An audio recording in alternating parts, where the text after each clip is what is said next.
C'est simple, hein. Akainu, quand il, depuis le début du jeu, il est dans les top guiles.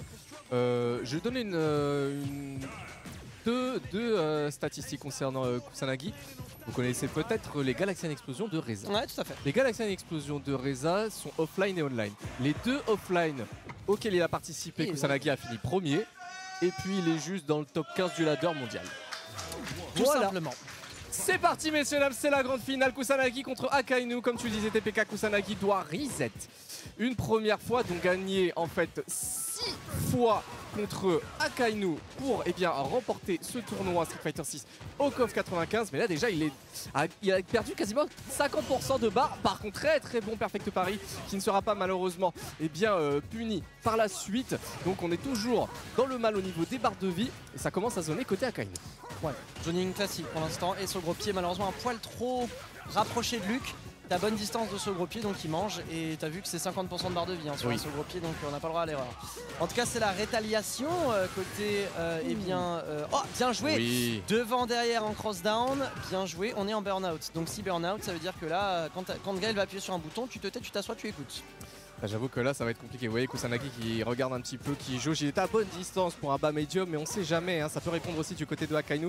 Nibazuka pour s'approcher, le fait qu'il soit positif le Nibazuka grâce au drive rush a laissé une route libre à Akainu pour prendre le premier round. Ah, bien joué, ouf, drive rush cancel, Nibazuka petit point fois de Sonic Boom. Oh, ah ok d'accord, très bien. C'est marrant, hein, Akainu qui n'hésite pas à être agressif, là on va manger un stand gros pied évidemment, punish counter. Et il n'hésite pas à être agressif Akainu, c'est très intéressant comment il joue là. Oui clairement, là pour le coup ça montre aussi comment s'accaparer le système de drive avec le personnage parce que par contre là je pense que Perfect et level 1 forcément parce que ça tue, Perfect KO. 24 secondes. 24 secondes. Ça fait peu. 23 même. Oui exact. Donc là en plus de ça il a bien optimisé pour justement n'utiliser qu'une barre avec le combo aérien signature. Donc Kusanagi qui est dans l'optimisation. Il sait que chaque barre de super compte ne peut pas se permettre vraiment d'en dépenser la moindre bêtement. Ah bien joué le counter hit. Là ça sent le mec qui s'attendait au deuxième bas medium kick qui n'est pas arrivé du coup. Ça punit directement. Le Chimie est très bon en punition du côté de Akainu. Il va pouvoir repartir à l'offensive ici et la réponse se fait sortir du côté de Kusanagi qui va lui dire tu es parti du coin, je vais te ramener de tuer. Ouh le burn-out. Le burn-out, mais il y a 3 barres en face, flash kick. Non mais non pas de flash kick pardon, enfin reversal. Qui pourrait passer, maintenant il est obligé de reversal level 3, level 13. Obligatoire, moyen oh là là. Et ça c'est très bien trouvé. Kusanagi qui va chercher ce premier point. Le nombre de punitions au Stanley Kick, je crois qu'au nombre de 3 fois c'est passé. Mais Stanley Kick, t'as vu Stanley Kick drive rush cancel hein. Exactement. Immédiatement. En Vendor il a tellement, donc bonne frame data déjà mais surtout très bonne portée. Encore une fois ce saut avant gros pied qui passe, drive rush décalé en chop à la Ken. Oula. Et malheureusement il y a un petit contretemps sur le deuxième Sandblaster ce qui a permis d'avoir balayette crush counter. Enfin punish counter pardon. Allez un petit jump, on va mettre quelques lots avec le flash knock juste après. Il a voulu chimie avec l'arrière, gros point. Il fait un petit pas en arrière pour pouvoir éviter une chop et punir mais il y a eu un flash kick dessus. Hurricane qui ne passera pas. Pas malheureusement. Surtout à cette distance, je crois pas que ça a touché. Je suis pas sûr de moi là-dessus. Bas moyen, pied immédiatement confirmé. Hey. Allez, saut là-dessus. 1, 2 et niveau 1. Give me a break. Pas encore, il est en burn-out et overhead pour terminer. Ça pouvait balancer directement un flash kick EX, mais certes, on accepte du côté d'Akainu de céder le round. De toute façon, encore une fois, c'est Kusanagi qui doit reset. Oh, ouais, flash kick ici. Alors, il doit reset, c'est-à-dire qu'il doit gagner un premier FT3 avant de gagner un deuxième. Tout à fait. Bien joué sur le Sandblaster, la réaction était là. Côté Akainu, on a vu que ça tendait le point pour Sandblaster, donc flash kick EX, on s'en fout. On avance en pari. Il reste très statique, très mobile. Akainu, il a raison. Pour le moment, ça se jauge. Hein. On n'a pas envie d'avancer. On sait qu'il y a une bonne range des deux côtés de toute façon. Et je pense qu'on a pris aussi l'information du côté de Akainu à éviter d'être à distance du stand light kick qu'il utilisait beaucoup au Kusanagi. Vous voyez comment ça variait Kusanagi justement pour pallier la distance. La voici. Le fameux stand light kick drive rush dont tu parlais TPK qui a pu permettre une choc. Kusanagi n'arrive pas encore à récupérer son retard. Ça semble commencer en tout cas. Bien joué Chimie avec le léger décalage en arrière, bas medium kick. Flash kick. Parfait. Akainu qui joue beaucoup plus posé. Hein. Ouais. Autant la première game il était assez agressif et ça lui a joué 2 tours, autant là il joue à la knuckle do. C'est ça. Là il est en train de jouer à la knuckle do et quand il a un moment d'hésitation, Kusanagi il appuie sur un bouton. Clairement. Il a des bonnes réactions, hein, Kusanagi. Et encore une fois, on est reparti sur un petit jeu de zoning à base de Sand Blaster. On va faire en sorte de pallier l'arrivée de ce Luke. Ah, cette fois-ci, ça ne passera pas. Malheureusement, ça fait double tout, ça fait 2 combos. Donc du coup, il n'aura pas le wall bounce. Chop. Il va pas recommencer comme tout à l'heure. Ah non, quand même. Son tour, Mibazuka, toujours à son tour. Bien. Saut très bien senti. Alors, oui, d'accord, il meurt. Oui, d'accord, il meurt. Mais en vrai, c'était bien senti. Parce que en vrai, c'était mieux de s'extirper vite plutôt que de rester dans le coin. Ouais. Et ça se tentait. 2-0 pour Kusanagi. 2-0 pour Kusanagi. On est proche du reset. Voilà, les messieurs s'hydratent au passage. N'hésitez pas, hein, d'ailleurs, si vous êtes en compétition, à toujours faire des pauses d'hydratation, de s'oxygéner le cerveau. Des fois, ça fait du bien pour prendre du recul sur ce qui vient de se passer dans le match. Et on est reparti, mon cher TPK. Alors, pour l'instant, douche de Sonic Boom de bonne aloi. Avec... Oh, c'était saut vertical bizarre, ouais. Saut vertical moyen point. Je pense qu'il y avait un flush machin là, le point là, flash knuckle qui voulait sortir. Heureusement c'était pas le cas. On va aller au contact quand même. Ici encore des Sand Blast qui sont envoyés. La plus agressive dans ce début de round de Kusanagi, ça répond quand même du côté de Akainu qui est bien à l'avance. Au niveau de la barre de vie, le pressing est là. Sonic Blade, flash knuckle un peu tard pour la punition malheureusement. Sand Blast encore une fois. On va encore au contact. La punition se fait ressentir sur ce punish counter. Visite le coin mon cher Kusanagi. Où est-ce que tu vas? T'as pas besoin de sortir du coin. C'est moi qui mets là dans ce round. Ni bazooka. Le burn-out en plus de ça. Burn-out des deux côtés et le perfect. Très bien joué de la part d'Akainu sur ce round. Je suis soufflé de ce round. Soufflé. En plus le saut moyen point en R2R, enfin le R2R saut moyen point pardon, était parfait. Ah ça par contre ça se paye le prix cher, stand. Gros point. Gros pied pardon avec 100 points derrière, drive rush cancel. La suite vous l'avez vu, c'était 40% de barre de vie. Bon ça. Ouais les réactions ici. Bien joué, Sonic Blade into projectile qu'on appelle le Sonic Cross Flash. Il n'hésite pas à balancer tout ce qu'il a. Là va falloir vraiment maintenir ce Kusanagi qui peut te drive rush sur la tête très rapidement. Ça va au contact, hein, Akainu qui n'a vraiment pas peur. Décidément, peu importe qu'on ait un burn-out ou pas, ça touche. Très bien senti. Et là il a le roll full screen. Alors Sonic Cross. Ah erreur. C'était une erreur d'exécution, c'était flash kick qu'il voulait faire. Il s'est trompé je crois. Le voici. Mais il a réussi quand même à réorienter derrière. Ah c'est rare de voir un flash kick raté. Je crois. Hein. Peut-être que je parle au hasard, c'est possible, mais il m'avait semblé que c'était un flash kick raté. Il a eu beaucoup de réussite derrière. Oui. Clairement. On a pu capitaliser sur les ressources du drive dans ce set même j'ai envie de dire plus que ce round. On a voulu balancer un petit médium mais c'est un petit peu trop loin. Ni bazooka en drive rush avec double balle, bas petit point pardon. Oh, encore. Et là pour le coup, quand on a les barres, on balance tout ce qu'on a du côté d'Akainu. Et tu vois, gestion du rythme pour l'instant d'MK, gestion du rythme, encore stand MK, qui est bonne. Perfect pari, shop ou pas? Non, il va juste faire gros point et derrière aller avoir le tackle pour avoir le corner carry. C'est dommage chimique, on ne s'est pas trop compris ce qui s'est passé en termes de chimie. Mais donc du coup Akainu qui change en fait, qui fluctue son rythme de jeu. Et donc du coup il passe de zoning de l'extrême à je casse le rythme immédiatement. Il est beaucoup moins polarisant qu'avant. Exactement. Et du coup c'est un petit peu plus difficile de s'adapter du côté de Kusanagi. On n'a pas perdu la barre de drive, voilà. Là on l'a perdu certes, mais le saut gros pied en plus de ça, voilà, exactement. La mort, il y avait eu ce gros pied en punition, il a pu se faire plaisir avec la level 2 pour sécuriser ce round-ci. Oui, mais parce que la level 2 c'est une install de Guile qui permet d'avoir plusieurs Sonic Boom d'affilée. Et donc vu que t'es en burn-out, tu manges des dégâts cheap, enfin des dégâts résiduels pardon, et donc c'était forcément échec. Bien joué. Bien joué derrière. Ah, pas de punition, attends. Et ça a encore un petit peu poussé. Pas médium pour essayer de faire reculer le Luke de Kusanagi. Pour le moment, gestion de la distance, on attend de voir. Et je pense que Kusanagi, tu vois, il a pris un petit peu la formation de voir tous les flash kicks justement qu'il peut balancer en neutral. Là, sur le coup, c'était un saut certes. Mais on a vu beaucoup ça de la part de Akainu. Un peu loin pour le wall bounce, cela dit. Et donc du coup, on est sur une égalité quasi parfaite entre les deux joueurs au niveau des barres de vie. Avantage quand même du côté de Kusanagi en termes de ressources. C'est rendu enfin le stun, il a 3 barres, donc il est mort. Hey, 1, l'optimisation station. Ouah, histoire de garder une barre pour le prochain round.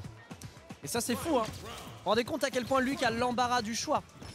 Eh ouais, cette niveau 2 on la voit rarement, c'est vrai. On verra plus souvent une niveau 1 et un niveau 3, c'est vrai. Mais là tu vois que la niveau 2 bah, elle a fait la différence, ça permet de gagner une barre. C'est ça. Flash Knuckle, bien sûr. Mais encore une fois, hein, ça s'élance du côté de Akainu. Il commence un petit peu à comment dire, à plus savoir s'il peut attaquer ou pas Kusanagi quand il voit le nombre de flash kiki qui sont balancés très volontiers. Cela dit, sur la double touche. Un peu loin, là il va manger. Ouais. Alors comment est-ce qu'il y a des joueurs modernes? Alors, joueurs modernes, moi j'en ai vu un au CIO hier, genre le Zangief. Oui. Face à Justy. Pardon, c'était Punk. Mena RD. Mena RD, ouais, c'était un genre de. C'était Luc, c'est ça. C'était Luc. Allez, derrière. Dommage. Burnout, attention, toujours Burnout. Ah, flash kick, ouais. Ouais. Kusanagi s'est un peu embarqué. 2-2. Le 2 partout. Akainu qui revient fort. Le jeu agressif d'Akainu porte ses fruits, hein, décidément. Et la distance d'attaque aussi. Voilà, Kusanagi qui a un petit peu plus de difficulté, même si ça arrive parfois que ça passe, hein, de placer des coups de pied avec des légers ou des médiums into drive rush. On va aller au contact directement. Il n'a pas peur aussi, Kusanagi un petit peu plus agressif dans ce début de round. Sonic Boom directement pour répondre. Tout est paré, donc du coup ça a bien rechargé les barres de drive. On repart en neutral avec ouverture en overhead mais rien derrière. Ah, et là la punition. Ouais. Aïe aïe aïe, en plus c'est beaucoup de barres, hein. Si tu donnes une barre à Gaël, là déjà de base, avec l'overhead bien tenté, mais malheureusement gardé. Kusanagi là-dessus sur un excellent strike, sur absolument extraordinaire, qui lui permet d'avoir le tackle et donc du coup le corner carry. Burnout, malheureusement c'était Shimi. Enfin pardonnez-moi, c'était backdash sur la shot, pas du tout Shimi. Et derrière, évidemment, on n'a pas le droit de faire ça, c'était plus sur le flash knuckle. Attention, pas moyen point, il a encore de quoi faire, attention parce que là il y a Burnout de chaque côté. Non, pas petit point, ça passe pour Akainu. La balle de match, le reverse 3-2 possible et la balle de tournoi même pour Akainu. Le pari qui est trouvé quand même ici du côté de Kusanagi. On va mettre flash knuckle encore une fois pour remettre au corner. La shot ici sur le drive pari. Pas une deuxième, cette fois-ci c'est positif. Bien sûr, tu n'as pas le droit de taper. On va quand même prendre ici ce counter hit. Flash kick encore une fois. Flash kick a bien joué, vraiment en réaction là-dessus. Allez, l'install, qu'est-ce qu'il va en faire? Pour l'instant, c'est un premier Sonic Boom. Je sais pas s'il y en avait. Je crois qu'il avait raté l'input du deuxième, mais c'est pas trop grave. Allez, bien. Un seul Sonic Boom pour l'instant. Il reste par contre l'install pas énorme d'utiliser. Alors, il s'en est juste servi pour s'extirper du coin. Ça coûte cher, mais on va le prendre. Akainu qui nous fait le. Voilà, il met au grand mot les grands remèdes. Oui, exactement. Là, fermer un petit peu les portes. Si tu sautes, tu prends. Si jamais tu sautes pas, tu prends aussi. Même si c'est pas sur ta barre de vie, c'est sur ta barre de drive. Et ça commence à craquer un peu du côté de Kusanagi. T'as pas le droit de sauter, Kusanagi. Tu n'as plus le droit de sauter, sinon il y a un Sonic Hurricane qui arrive sur ta tête. Oh, il s'est loupé sur l'overhead. Dommage. Oh, c'était tellement dommage pour Akainu sur vertical. Pas petit point. Très bien, attention, il faut faire wish finish ça. Attention, faut pas parler en premier parce que sinon Kusanagi va pas le louper. Il a 3 barres. Il a 3 barres. Et oui, ça fait beaucoup de dégâts. Et surtout que là, c'est 25% de dégâts en plus. Puisque là, il est à quasi 0 vital Kusanagi. Pour le prochain mix s'appelle Reset. Attention à Akainu qui peut aller peut-être remporter. Et bien non, c'était un saut petit point. Le reset ou la balle de tournoi, messieurs dames. Sur une erreur, un miss input du côté de Akainu. C'est un petit peu dommage pour le joueur de Guile. Ici le punish counter qui va faire mouche. On a voulu décaler ici ce bas medium, ça a été le cas et c'est passé en hit en plus de ça. Sand Blast, voilà, beaucoup de fois Akainu qui va dans le corner droit. Décidément, dans chaque début de round qui a eu lieu dans cette grande finale, très bien joué, oui, bien sûr, parce que ça permet d'avancer et donc ça fait vraiment reculer Kusanagi. Et vous voyez, Kusanagi qui était très agressif a décidé de plus instaurer un jeu de zoning. Saute pas, Kusanagi, c'est compliqué. Il a envie de casser. En fait, ce qu'il y a, c'est qu'Akainu gère bien le rythme des Sonic Boom. Oui. Donc en fait, il fait croire qu'il va lancer un Sonic Boom, il attend le saut gros pied. Parce que de toute façon, Kusanagi, au début du set, il a montré qu'il savait faire saut gros pied sur les bons timings. Donc là, maintenant, on est en install. Un premier Sonic Boom, la douche derrière qui s'ensuit, c'est pour s'extirper du recoin, a priori. Oh là là, ça c'est tellement pété. Et derrière, il a le crush. Ça c'est dramatique. Sand Blast EX qui a baisé l'install de Gaël. Derrière, on a pas du punish counter, mais il est burnalaire, notre ami Akainu. Et derrière, c'est la shop. Ça va tellement tellement vite, Arctal. Ah, ça va trop vite, hein, décidément. On a inversé les positions à même pas 10 secondes de jeu. Les deux joueurs qui ont complètement changé de position. On va retourner en mid-screen. Il le suit exactement. On a toujours les barres en plus de ça. C'était positif. On retourne au contact. Le Shimi, malheureusement, qui ne passera pas du côté de Kusanagi. Là, c'est un petit peu compliqué du côté du joueur de Luc. Il reste une touche. Hein. Il reste une touche. Il n'a pas le droit de sauter. Il n'a pas le droit de bouger. Il a très peu de barres de drive en plus de ça. L'install, encore une fois, qui est utilisé. Ça sent l'échec et mat. Ça sent l'échec et mat. Il va le gratter à l'infini. Il peut pas utiliser deux. Il a plus rien. Il est à poil. Il est à poil. C'est fini quasiment. Il reste 10 secondes. Kusanagi. C'est fini. Akainu, champion de ce COP 95 sur Street Fighter 6. Oh, cet échec et mat exceptionnel. Bah ouais, l'install niveau 2 de Guile, évidemment. Si tu te le manges en bloc, ça te vide la barre de drive. Une fois que t'es en burn-out, t'as plus que tes yeux pour pleurer. Exact. Quel set, et surtout la confirmation de la winners finale qui était vraiment très haletante, qui s'est jouée au last hit en fait. Et c'est exactement ce qui vient de se passer. Exactement, c'est ça. Tu as tout dit. Tu as vraiment tout dit. Très bien joué. Reverse 3-2. Reverse 3-2. Reverse 3-2, il y avait 2-0 pour Kusanagi et il est revenu à 3-2. Akainu, incroyable.